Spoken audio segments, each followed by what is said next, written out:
আসসালামু আলাইকুম ভিউয়ার্স, আশা করি আপনারা সকলেই খুব ভালো আছেন। আজকে আমি আপনাদের সাথে 5টি সফটওয়্যার নিয়ে আলোচনা করব, যে 5টি সফটওয়্যারগুলো খুবই পাওয়ারফুল এবং খুবই পপুলার আমাদের সকলের মধ্যে।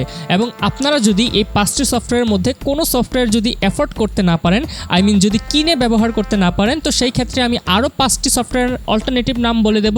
আপনারা চাইলে সেই সফটওয়্যারগুলো ব্যবহার করে দেখতে পারেন। তো প্রথমেই আমি যে সফটওয়্যার নিয়ে আলোচনা করব সেটি হচ্ছে অপারেটিং সিস্টেম উইন্ডোজ ব্যবহার করে না এমন মানুষ খুবই কমই আছে।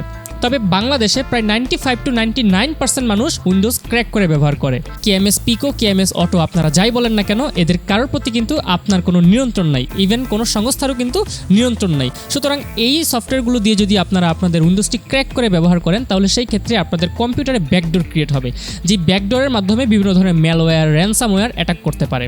এতে করে আপনারা আপনাদের গুরুত্বপূর্ণ ফাইলগুলোকে হারিয়ে বসতে পারেন। তো সেই সমস্যা থেকে বাঁচার জন্য আপনারা উইন্ডোজটি কিনে ব্যবহার করতে পারেন। একটি উইন্ডোজ কিনতে গেলে 14 থেকে 15,000 টাকা খরচ করতে হবে। যারা 14 থেকে 15,000 টাকা এফোর্ড করতে পারবেন না, তারা চাইলে অল্টারনেটিভ সফটওয়্যার হিসাবে লিনাক্স ব্যবহার করতে পারেন।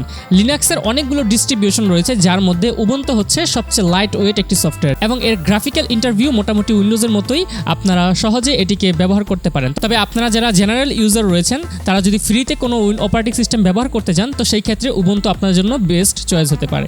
সেকেন্ড যে সফটওয়্যার নিয়ে আমি আলোচনা করব সেটি হচ্ছে এমএস অফিস, মাইক্রোসফট অফিস। এটিও খুব এক্সপেন্সিভ সফটওয়্যার, আপনারা অনেকেই হয়তো এটি অ্যাফোর্ড করতে পারবেন না। যারা এই সফটওয়্যারটি অ্যাফোর্ড করতে পারবেন না, তারা চাইলে অল্টারনেটিভ সফটওয়্যার হিসাবে গুগল ডক ব্যবহার করতে পারেন। এখন আপনাদের মনে অনেকেরই প্রশ্ন হতে পারে, গুগল ডক তো নেট কানেকশন ছাড়া ব্যবহার করা যায় না। তবে আপনারা চাইলে এই গুগল ডক অফলাইনেও ব্যবহার করতে পারেন। আপনারা যদি গুগল ডক্সের সেটিংসে গিয়ে যদি অফলাইন সেটিংসটি অন করে দেন, তাহলে সেই ক্ষেত্রে আপনারা সেটিকে অফলাইনেও ব্যবহার করতে পারবেন। তবে আপনারা যদি গুগল ডক অফলাইনে ব্যবহার করেন, তবে কিছু ফিচার আপনারা মিস করে বসবেন। যদি অনলাইনে ব্যবহার করেন, তাহলে সব ধরনের ফিচার আপনার জন্য উন্মুক্ত রয়েছে।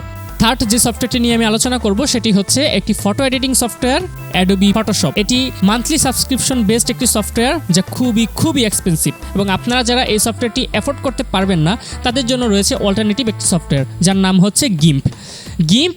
অ্যাডোবি ফটোশপের থেকে একটু কমপ্লিকেটেড, তবে আপনারা যারা শিখে নিতে পারবেন, তাদের জন্য এটি হবে একটি বেস্ট চয়েস। ফোর্থ যে সফটওয়্যারটি নিয়ে আমি আলোচনা করব সেটি হচ্ছে একটি video editing software, Premiere Pro. এটিও অ্যাডোবি একটি সফটওয়্যার, এটিও খুবই এক্সপেন্সিভ, এবং যারা এফোর্ড করতে পারবেন না, তাদের জন্য রয়েছে অল্টারনেটিভ একটি সফটওয়্যার, যার নাম হচ্ছে ডেভিনসি রিজলভ ব্যবহার করে আপনারা প্রফেশনাল মানের কালার গ্রেডিং করতে পারবেন এই সফটওয়্যারটি দিয়ে। তবে যারা অ্যাডোবি প্রিমিয়ার প্রো ব্যবহার করে অভ্যস্ত এবং যাদের মনে র্যানসামওয়্যারের ভয় ঢুকেছে, তারা চাইলে শর্টকাট নামক ভিডিও এডিটিং সফটওয়্যারটি ব্যবহার করে দেখতে পারেন। এটির ইন্টারফেস অ্যাডোবি প্রিমিয়ার প্রোর সাথে কিছুটা ম্যাচ করে, আপনারা চাইলে এই সফটওয়্যারটি ব্যবহার করে দেখতে পারেন। লাস্ট যে সফটওয়্যারটি নিয়ে আমি আলোচনা করব সেটি হচ্ছে অটোক্যাড 3D। এই সফটওয়্যারটি খুবই এক্সপেন্সিভ, অনেকেই হয়তো এই সফটওয়্যারটি অ্যাফোর্ড করতে পারবে না, এবং এটি ক্র্যাক করাও অনেক বেশি ঝামেলা। আর একবার ক্র্যাক করলে আপনাদের কম্পিউটার ব্যাকডোর ক্রিয়েট হতে পারে, যেটি আমি উইন্ডোজের ক্ষেত্রে আপনাদেরকে বলেছিলাম। তো আপনারা চাইলে অল্টারনেটিভ সফটওয়্যার হিসাবে ব্লেন্ডার ব্যবহার করতে পারেন, যেটা কমপ্লিটলি ফ্রি বলে এটাকে অবহেলা করার মতো কিছুই নাই। অনেক অ্যাওয়ার্ড উইনিং অ্যানিমেশন তৈরি করা হয়েছে এই সফটওয়্যারটি দিয়ে।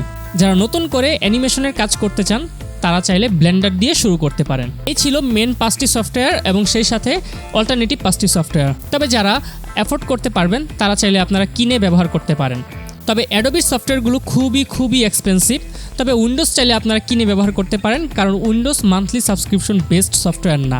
এটা যারা আপনারা একবার কিনবেন, তারা একটি পিসির মধ্যে ইনস্টল করে নিতে পারেন। এই ছিল আজকের ভিডিও। আশা করি ভিডিওটি আপনাদের কাছে খুব ভালো লেগেছে। যদি ভিডিওটি ভালো লেগে থাকে, তাহলে ভিডিওটিতে একটি লাইক দিয়ে আমার পরবর্তী ভিডিও বানানোর অনুপ্রেরণা কয়েক গুণ বাড়িয়ে দিতে পারেন, এবং আমার চ্যানেলে সাবস্ক্রাইব করতে একদমই ভুলবেন না। দেখা হচ্ছে পরবর্তী কোনো এক ভিডিওতে। সেই পর্যন্ত সকলে ভালো থাকুন, সুস্থ থাকুন, এবং দেখতে থাকুন ঈশান 3B। ধন্যবাদ সকলকে ভিডিওটি দেখার জন্য।